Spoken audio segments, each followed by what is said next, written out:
Voilà, ce matin, remonté à bloc, je me réveillais cette nuit pour me dire que j'avais bien dormi. Ah mais qu'est-ce que tu dors bien et tout. C'est vrai que c'était vraiment été une nuit réparatrice. Aujourd'hui, pas un nuage en vue. Il va faire super chaud. Ça va nous changer de ces derniers jours. Ben voilà, on est à Carrion, on a 25 km au programme. On verra ce que ça donne. Allez, on y va. Tu viens avec? Ah, tu restes là, toi. Bon, ben alors j'y vais tout seul. Allez, hop.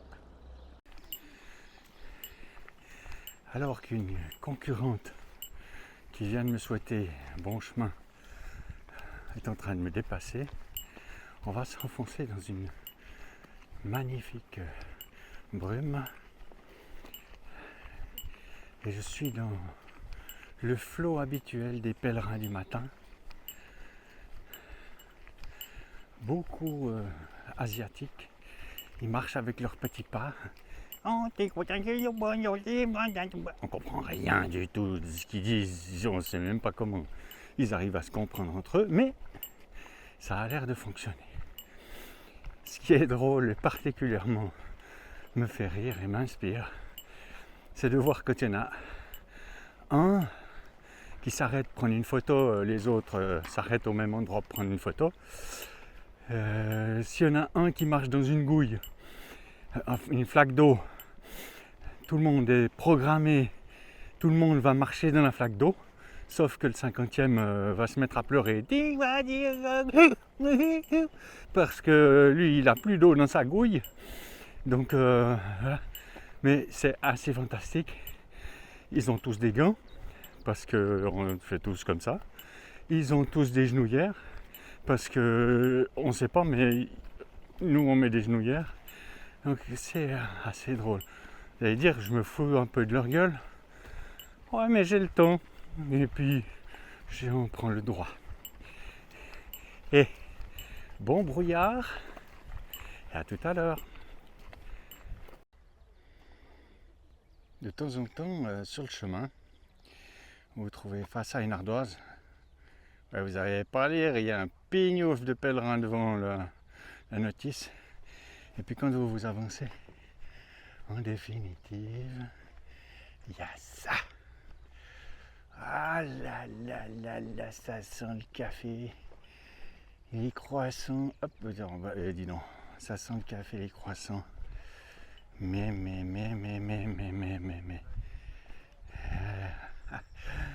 Un bon moment qui se présente. Eh ben non, moi j'ai déjà bu mon café. Bon, allez, on reprend le chemin. On continue. Voilà. Je m'attendais pas à avoir un bled comme ça. On vient de faire je sais pas combien de kilomètres tout droit. Une sorte de faux plat montant, mais vraiment on sent pas qu'on monte. En revanche là ça descend. Donc voilà, toujours au milieu de notre désert. Vous avez de temps en temps un chat. Vous ne savez pas d'où ils viennent, il n'y a pas de maison et tout ça. Puis finalement, ben oui, il y a des maisons là-bas avec une albergue. Donc bon, ben voilà. On avance gentiment, tout gentiment. On verra jusqu'où. Mais on avance. Voilà, une petite pause à Calzadilla de la Cuesa. Je ne sais pas quelle heure il est, mais un petit coca, un café, un truc à la banane, une sorte de gâteau, machin. Ça va arrondir le ventre du pèlerin. Bon appétit! Non mais ce truc-là, il faut que j'en parle. C'est de la banane avec une sorte de du gâteau, de pâte à gâteau. Mais c'est bourré de sucre. Il y a tellement de sucre que ça colle aux dents. Mais c'est juste excellent. Après, je pense qu'on aura bien soif. Mais en tout cas,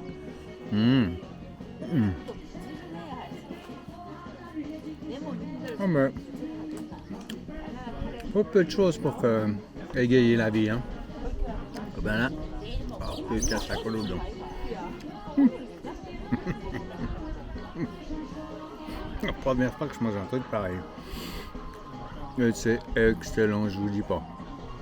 Je le partagerai bien avec vous, mais je crois que je vais tout garder pour moi. Vous voulez que je vous raconte une histoire? Parce qu'on a le temps là. Alors, c'est l'histoire du poil de nez. Vous savez, ce poil qui nous démange, où on a tout le temps la goutte au nez quand il fait froid. Alors, je vais vous raconter son histoire. En fait, pas seulement celle du poil du nez, mais l'histoire de deux poils. Au moment de notre construction, une fois que tout fut assemblé, le cœur, les mains, les yeux, tout ça, notre constructeur s'est retrouvé avec un bocal, et au fond de ce bocal, il y avait deux poils. Mais où c'est que je vais bien pouvoir les placer? Et il prit le premier poil, et il regarda ce corps, et il dit « Ah, j'ai trouvé !» Et il l'enfonça dans le nez, et il dit « Voilà, c'est le poil du nez, il va pousser jusqu'à ta mort. » Non mais, imaginez-vous dans le cercueil, avec vos mains d'une rigidité cadavérique, et tout d'un coup, votre poil pousse encore, il commence à vous démanger, vous êtes dans votre cercueil, ah, c'est une souffrance extrême. Oh, c'est une mort atroce. Revenons à nos moutons. Ce fameux poil de nez qui nous chatouille, qui nous énervouille, et puis tout à coup, atchoum, et dans un grand moment d'éternuement, voilà que le poil de nez se détache, il arrive avec une morve dans le creux de votre main, et voilà qu'est né son cousin, le poil dans la main.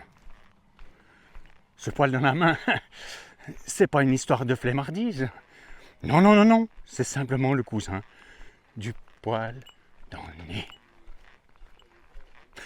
De temps en temps, ils se rencontrent, et ils ont un petit dialogue, au moment où on va chercher quelques trucs dans son nez. Alors là, ils se disent « Hé, salut, poil dans la main, qu'est-ce que tu deviens ?»« Oh moi ça va. »« Ah moi ça va aussi, mais il fait un petit peu froid, j'ai la goutte au nez. »« Ah, la goutte au nez? Non, moi je suis bien emmitouflé dans des gants. » Et puis, qu'est-ce qui t'arrive? Comment tu fais avec cette goutte au nez? Cette goutte au nez, elle pendouille, me chatouille, la pof! Et voilà que cette goutte tombe sur votre chemisier et fait une petite tache jaune qui va être difficile à laver. Voilà l'histoire du poil du nez. Mais il en restait un deuxième. Et là, à nouveau, devant le dilemme, ou bien je vais pouvoir le mettre. Et là, il retourne ce corps et il se dit « Ah, ça y est, j'ai trouvé. Je vais le mettre dans le fondement. » Et là, paf! Il attache le poil de nez au luc. Lui aussi, il démange. Lui aussi, il gratouille. Lui aussi, il est un peu spécial. Mais on ne va pas en faire toute une histoire. Ce qu'on sait, et c'est là la fin des fins. Ça me fait rire, je ne sais pas d'où ça vient, mais enfin, bon, continuons. Moralité de cette histoire, que vous tiriez soit sur l'un, soit sur l'autre. Si vous tirez sur les deux, vous aurez les larmes aux yeux. Ah tiens, les larmes aux yeux. C'est aussi un autre sujet. Voilà, c'est devant ma lessive que je tourne ma séquence finale. J'espère que cette journée vous aura plu autant qu'elle m'a plu. Finalement, 30 km au compteur aujourd'hui. J'ai prolongé. Il faut encore 10 km pour arriver au prochain bled. C'est pour ça que, de manière raisonnable, je me suis arrêté là. En plus, mon linge aura le temps de sécher. Hein, il va sentir bon le savon demain. Alors voilà, maintenant, on va récupérer tranquillos. Alors à plus, à demain. Allez, ciao!